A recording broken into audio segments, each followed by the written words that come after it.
1. NHS Review. Physician Associates banned from diagnosing untriaged patients. What you need to know. 2. Should physician associates diagnose untriaged patients? UK review says no. 3. Physician associates restructured.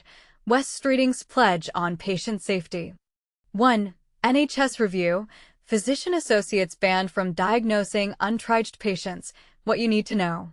Imagine trusting your life to someone who hasn't had the same training as a doctor, yet they're expected to make critical decisions about your health. That's the heart of a recent government review into NHS physician associates, PAs, which has sparked heated debate about patient safety and role boundaries. Here's the twist. While these professionals are clearly valuable, the report warns that letting them diagnose patients who haven't first been seen by a doctor could be a recipe for disaster. But here's where it gets controversial. Is the real issue the PAs themselves, or the system that pushed them into roles they're not fully trained for? Let's unpack this. The review, commissioned by Health Secretary West Streeting after 6 high-profile patient deaths linked to PA misdiagnosis, reveals a troubling pattern. Over 3,500 PAs and 100 anesthesia associates, AAs, in England have been filling gaps left by doctor shortages, despite having significantly less training. Professor Gillian Lang, president of the Royal Society of Medicine, surveyed over 1,000 stakeholders and found no solid justification for this substitution. She bluntly states, the rationale for doing this is unclear and was probably one of pragmatism and practicality, relying on medical staff to provide the additional expertise when required. Sound familiar? That's the kind of shortcut many healthcare systems take when resources are tight, but at what cost? One of Lang's starkest recommendations, PAs should never see undifferentiated or untriaged patients. In plain English, that means patients who haven't already been evaluated by a doctor. Why the emphasis? Because misdiagnosis at the first point of contact can send patients down the wrong treatment path, potentially with catastrophic consequences. The report also argues that PAs should be renamed physician assistants to avoid confusion with doctors, a change that could prevent families from believing their loved ones were treated by a fully qualified physician. And this is the part most people miss. The terminology isn't just semantics. It's about transparency and trust. But wait, there's more. The review highlights a glaring lack of data on whether PAs are safe or unsafe in their roles. Most concerns center on PAs being the first clinician to see patients unsupervised. Making the wrong initial diagnosis, Lang warns, can be catastrophic. She suggests new protocols to define which patients PAs can treat and limits their early career work to hospital settings where supervision is stronger. Additionally, she calls for standardized uniforms, lanyards, and staff IDs to clearly distinguish PAs from doctors, a small but vital step in reducing confusion. Not everyone is satisfied with these fixes. Dr. Tom Dolphin of the British Medical Association argues the report only. 2. Should physician associates diagnose untriaged patients? UK review says no. Imagine this. A medical professional with limited training is allowed to diagnose your condition without any prior assessment by a qualified doctor. Sounds alarming, doesn't it? But here's where the debate heats up. Should physician associates, PAs, be restricted from diagnosing patients who haven't first been evaluated by a doctor? A recent government-commissioned review has sparked intense discussions about this very issue, calling for significant changes to how PAs operate within the healthcare system. The report highlights that PAs in the NHS have often been used as substitutes for doctors, despite having significantly less training. This practice has raised eyebrows among medical professionals and patient advocacy groups alike. More than 3,500 PAs and 100 anesthesia associates, AAs, are currently employed across the NHS, and there have been calls to expand their numbers further. However, mounting concerns about patient safety, coupled with high-profile cases of misdiagnosis, prompted Health Secretary West Streeting to commission an urgent review into the matter. Professor Gillian Lang, president of the Royal Society of Medicine, presented her findings with a clear recommendation: PAs should not diagnose or treat patients who haven't already been triaged by a qualified doctor. If patients are appropriately triaged, PAs could then see adults with minor ailments, but only under strict adherence to guidelines set by the Royal College of General Practitioners. She emphasized the need for detailed protocols to clarify which patients can safely be seen by PAs and stressed the importance of developing national clinical standards for these roles. And this is the part most people miss. While PAs are effective in certain settings, their use as direct substitutes for doctors poses undeniable risks. Let's be clear, Professor Lang stated, there are places where the role works well, but substitution is risky and confusing for patients. To address this confusion, she proposed renaming PAs to physician assistants to better reflect their supportive, complementary role within the medical team.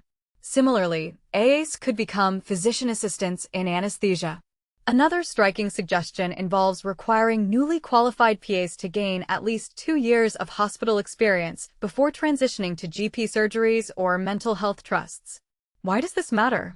The study points out that diagnostic errors made by PAs tend to occur most frequently in primary care and emergency departments, settings where patients present with new, often complex symptoms. These environments demand the extensive training that doctors receive across various specialties, making the oversight of less experienced practitioners particularly perilous. But here's the controversial twist. Despite the shorter training period for PAs, they've often been deployed to fill gaps in medical rotas simply because it's the easiest solution. Unfortunately, this quick fix hasn't accounted for the limitations of PA training or how their roles intersect with those of doctors. This lack of foresight may explain why some resident doctors resent working alongside PAs and why patients might face unnecessary risks. Patient safety isn't the only concern.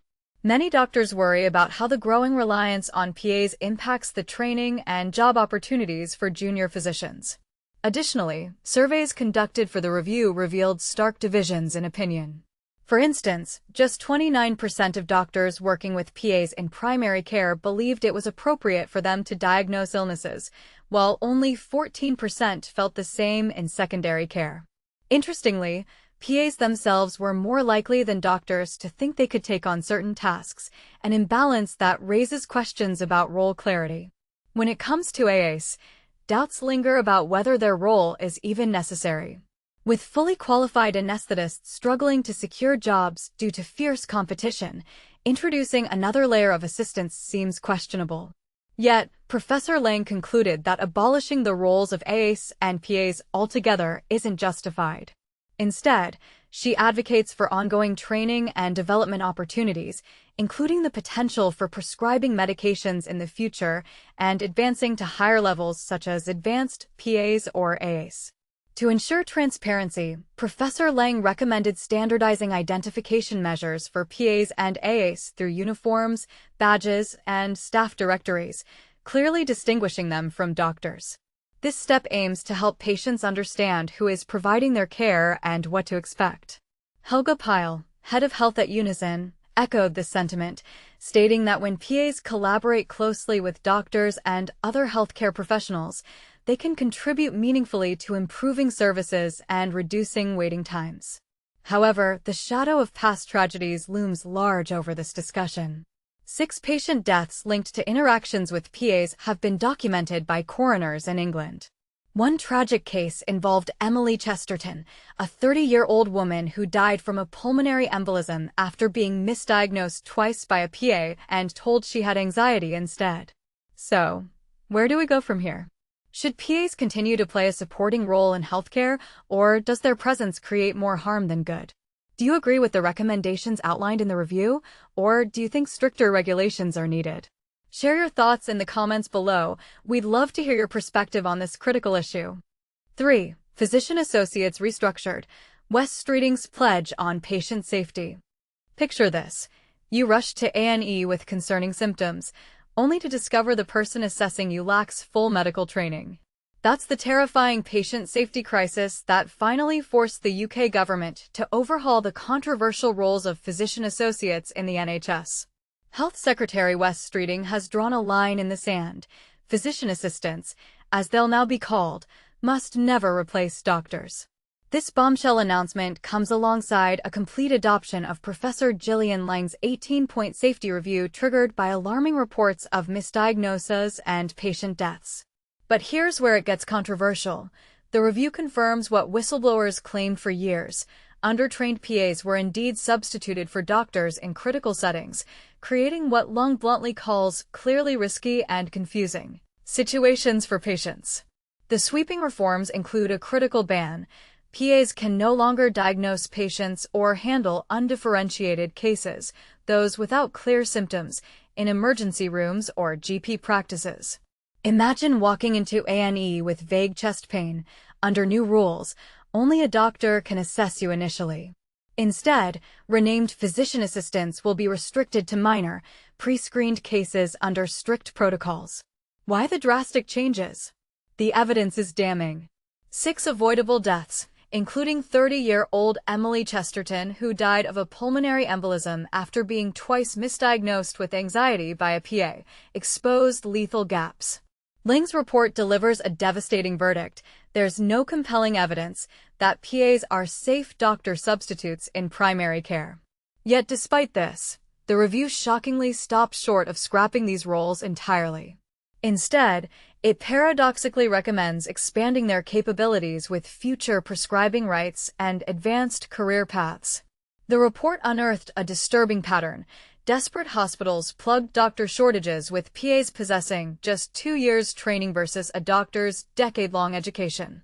This dangerous shortcut meant PAs routinely handled complex first presentations where, as the report chillingly notes, making the wrong initial diagnosis can be catastrophic. Starting immediately, new PAs must complete 2 years of hospital supervision before touching GP or mental health roles. NHS England is enforcing this nationally. Current PAs in primary care or emergency departments can no longer triage patients. So here's the million-pound question. Is rebranding and restricting PAs enough to prevent future tragedies, or does this halfway solution still gamble with patient lives? The government claims these changes ensure the right staff in the right place, doing the right thing. But critics argue any non-doctor role in diagnostic positions invites disaster. Where do you stand?